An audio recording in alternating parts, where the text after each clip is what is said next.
In the 50s of the past century, in a town called Triberg in the Black Forest, a certain Mr. Heim had a vision. He founded a company and started to bend tubes. In the beginning, this was a little complicated. In the 60s, this changed because the tubes got smaller and he invested heavily in new specialized machines. This was, of course, trouble for the workers. In the 70s, the economic boom asked for new ideas and creations in this field. That's why the company Heim specialized successfully. The 80s brought strong increase of orders. Because of this success, the motivation of the workers grew close to the limit of possible.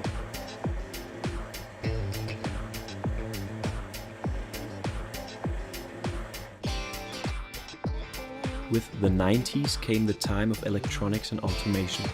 The changes caused some trouble in the beginning.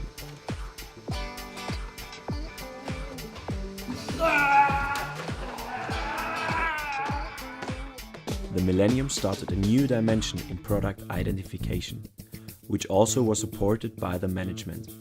Now the world gained an even stronger trust into the company Heim and into their precision and quality for which the Black Forest is famous for. And today?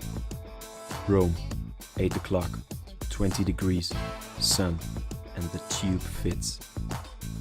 Paris, noon, 14 degrees, windy, and the tube fits. Berlin, 4 o'clock, 10 degrees, cloudy, and the tube fits. London, 8 o'clock, 8 degrees, rainy, and the tube fits.